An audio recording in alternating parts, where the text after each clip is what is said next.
Messieurs, dames, bonsoir et bienvenue dans ce journal de la télévision Bonferré. Bonne rupture du chaîne à tous. Des boutiques pillées, de l'argent et de vivres emportés, c'est le bilan d'une attaque attribuée à des éléments de Boko Haram dans le village de Garindogo, région de Difa, dans la nuit du mardi au mercredi. On ne déplore aucune perte en vie humaine. Le commentaire de Balima Bourema. La confusion règne à Garindogo, village situé à 35 km de Difa, où la nuit d'hier à aujourd'hui a été perturbée par des tirs attribués à des éléments de Boko Haram. Ces derniers auraient, selon les sources, pillé des boutiques en emportant des vivres et de l'argent.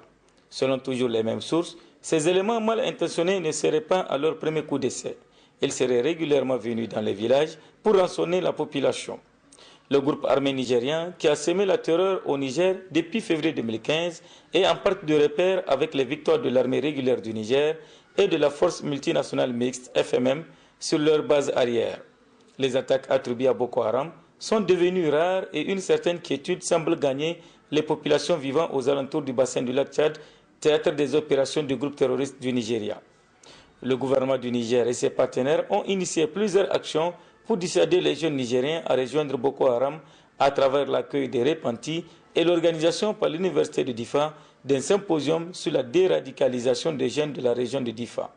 Cependant, l'ONU peine à mobiliser les ressources pour le financement des activités humanitaires dans la région. Seul $1 sur 3 a été mobilisé en 2016 et plus de 300 000 personnes ont besoin d'aide pour faire face aux conséquences des actions du groupe terroriste. Le procès qui oppose l'État du Niger à la société Africard au sujet du contrat résilié portant sur la confection de passeports biométriques reporté pour le 13 juillet prochain selon des sources proches du dossier. La rédaction Bonferré revient sur les péripéties de cette affaire. Le commentaire est signé Sédiko Haruna.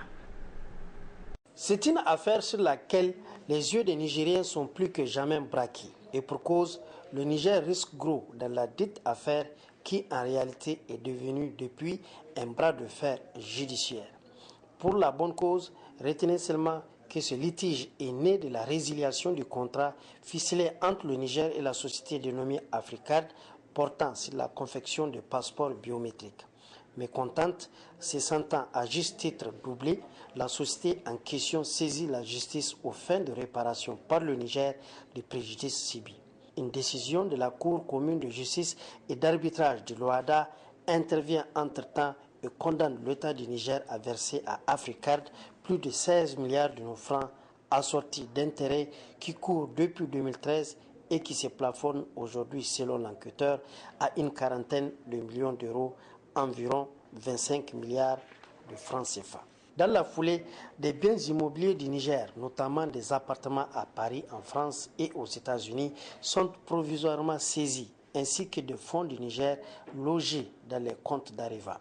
Ces biens et avoirs sont estimés à près de 150 millions d'euros, soit environ 80 milliards de francs CFA.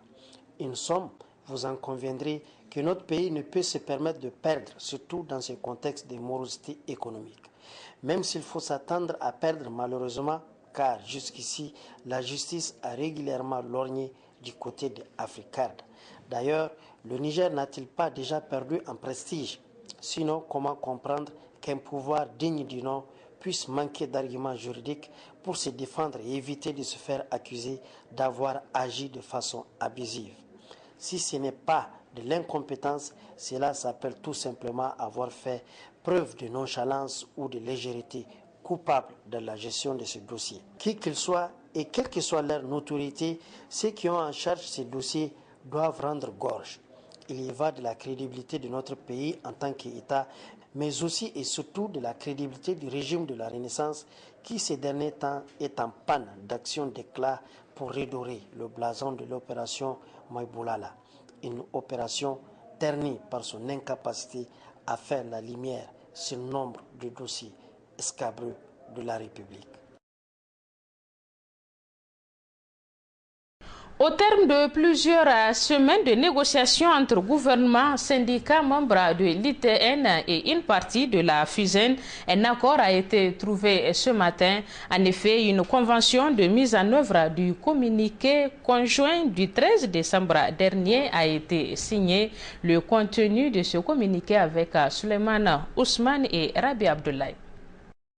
Une partie de la FUSEN dirigée par Issoufou Arzika a décidé en toute souveraineté d'accompagner le gouvernement dans sa logique en acceptant de signer la présente convention de mise en œuvre du communiqué conjoint du 13 décembre dernier. Et cela après plusieurs semaines de discussions entre les partis et les syndicats membres de l'ITN. Il s'agit d'arrêter les menaces, de rétablir les abus, c'est-à-dire les affectations arbitraires et les coupures abusives pour faire des grèves. Il s'agit aussi donc de la question fondamentale du recrutement, en tout cas au niveau de la FUSEN. Nous étions déjà en négociation, il faut le dire, lorsque le Premier ministre et l'ITN avaient demandé que l'accord soit global. Et vraiment, nous étions aussi preneurs d'un accord global. C'est une chose qui serait idéale parce que pour l'inquiétude des secteurs de l'éducation, il serait mieux et qu'on trouve en tout cas un accord avec l'ensemble des acteurs. Mais nous avons estimé que vu la lutte qu'on a menée pendant toute l'année, il faudrait quand même trouver quelque chose pour les enseignants. C'est comme ça qu'on a accepté pour le recrutement de prendre 346 pour le primaire qui souffraient depuis 2012 et 280 au niveau de l'enseignement secondaire qui vont être mis en solde dès ce mois de juin, mais selon des critères quand même sur lesquels on aura convenu de commun accord. La fusion de Issoufou Arzika reste optimiste quant au respect de cet accord. Tous les accords ont été signés avec le même état d'esprit. Tous les regroupements, les accords sont théoriques. Au moment où vous les signez, il n'y a rien sur la table. Quand j'entends souvent des enseignants dire du concret, mais il n'y a aucun concret sur la table des négociations. La table des négociations, c'est pour des discussions théoriques, c'est pour asseoir les principes. C'est les réunions qui naissent du concret. Des négociations, ce sont des réunions.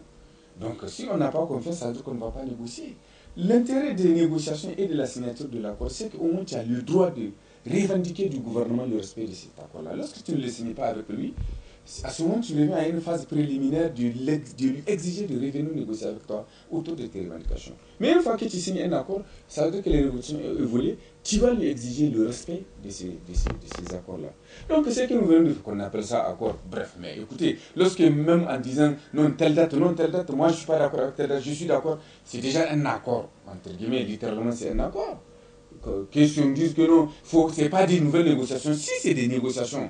Quand je dis non, monsieur le ministre, non, ici nous, non, chacun, mais c'est encore des négociations, même si c'est pour négocier un timing. C'est des négociations, c'est des accords, c'est des ententes, c'est des conventions. C'est les mêmes, c'est des termes synonymes dans certains contextes. Pour rappel, la FUSEN d'avant a eu déjà à signer 2 autres accords qui restent toujours sans suite. À cela s'ajoute la signature de la présente convention entre les parties qui peut-être ne subira pas le même sort que ces 2 autres accords. La signature de cette convention suscitera également sans doute la réaction des autres syndicats du secteur éducatif, notamment la Synergie Cause Niger, SINASEB. Reportage Ramadan à présent, la recherche du licite et l'observance d'un bon comportement, ce sont là 2 actes que recommande l'islam en ce mois béni de Ramadan. Comment les musulmans doivent-ils combiner ces 2 actions? Le reportage de Youssouf Haïdara et Rabiou Labo. Gagner son pain à la sueur de son front en toute honnêteté est un acte très recommandé par l'islam, car il favorise le gain par voie licite pour les pratiquants des activités génératrices de revenus, surtout en ce mois béni de Ramadan, où il est attendu des fidèles de doubler leurs efforts pour éviter tout ce qui est illicite.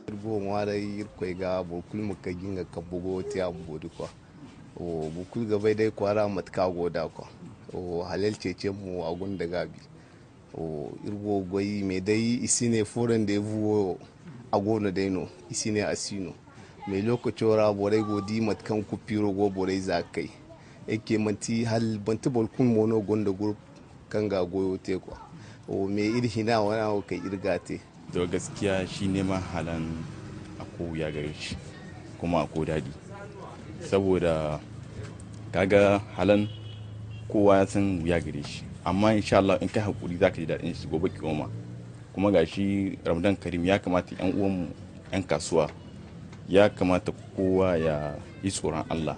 Wasu abu kayayyaki kaga yanzu su sikar su wani abu yanzu na su ƙara kuɗi, ya kamata a yi tsoron Allah a rage musu kuɗi da mayyan saboda talaka su samu su ci more su. Hormis la recherche du licite, il est recommandé aux musulmans d'observer un bon comportement dans leur vie quotidienne. Dai kana azumi dai baki iya bakin ki da ka shige cikin daki kai kwancin ka. Kawai dai an ce bai da kyau, ke kina samun lada ki dauki dakin lada kuma kina an ce wanga bai yi ba. Dan Allah su daina. Su bar wanga bai da kyau cikin harka azumi. Ka dai kina azumin ki da iyaka bakin ki da alaikum. In baki ya zama ki shige cikin dakin ki kwancin ki. Allah baki wannan lada.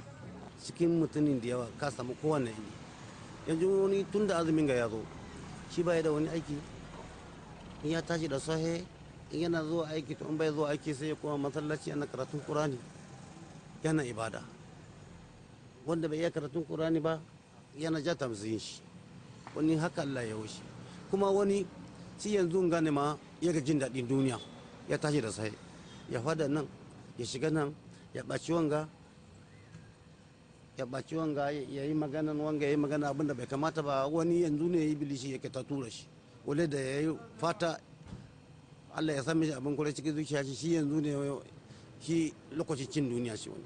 La recherche du licite et le bon comportement constituent ainsi deux actes que le fidèle doit combiner afin de réussir sa vie de bon musulman durant ce mois béni de l'islam. Cérémonie de remise de flambeaux aux bénéficiaires de la bourse Yali hier soir à la résidence de la directrice du Centre culturel américain. Le Yali est un programme des États-Unis d'Amérique qui vise à améliorer l'esprit du leadership chez les jeunes Africains. Le compte-rendu de Kassassi, Ibrahim et Rabi Abdoulaye. Le programme Young African Leader Initiative YALI, comprenant le Mandela Washington Fellowship pour les jeunes leaders africains, a procédé hier à une remise de flambeaux aux boursiers du dit programme.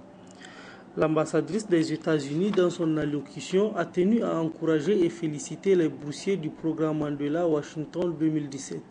Programs like YALI are created to assist in this movement, but the future of the Sahel and of Niger is right here on this patio.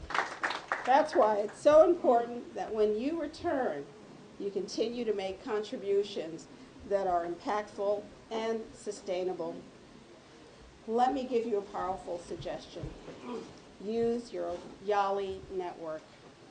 In Niger alone, there are 4,000 network members who are equally as eager to build and transform. Le président du programme YALI explique ainsi l'esprit de cette rencontre combien importante pour les ambassadeurs. Ils auront également l'occasion de faire ce qu'on appelle le networking, d'être en contact avec des professionnels qui sont dans le même domaine qu'eux aux États-Unis. Et enfin, ils auront la possibilité de visiter des sites professionnels par rapport à leur domaine aux États-Unis. Le programme donc dure 6 semaines, comme je le disais tantôt, donc dans une université américaine pour chacun de nos 10 ambassadeurs qui iront cette année. Et ensuite, ils viendront à Washington, D.C. pendant une semaine, un peu moins d'une semaine quand même, 4-5 jours, pour ce qu'on a appelé cette année le Mandela Washington Fellows Summit. Donc au retour, ils viendront rejoindre l'association YALI Niger pour l'agrandir, rendre le réseau plus important et donc implémenter ce qu'ils ont appris aux États-Unis pour apporter des transformations positives au sein de leur communauté. Rappelons que le programme YALI a été initié en 2014 par l'ex-président des États-Unis Barack Obama qui pense que l'Afrique subsaharienne est une jeune et vibrante région qui est en marche. Les boursiers de ce programme âgés de 25 ans à 35 ans ont pour mission d'apporter à leur retour des contributions qui impacteront durablement sur l'avenir de leur communauté.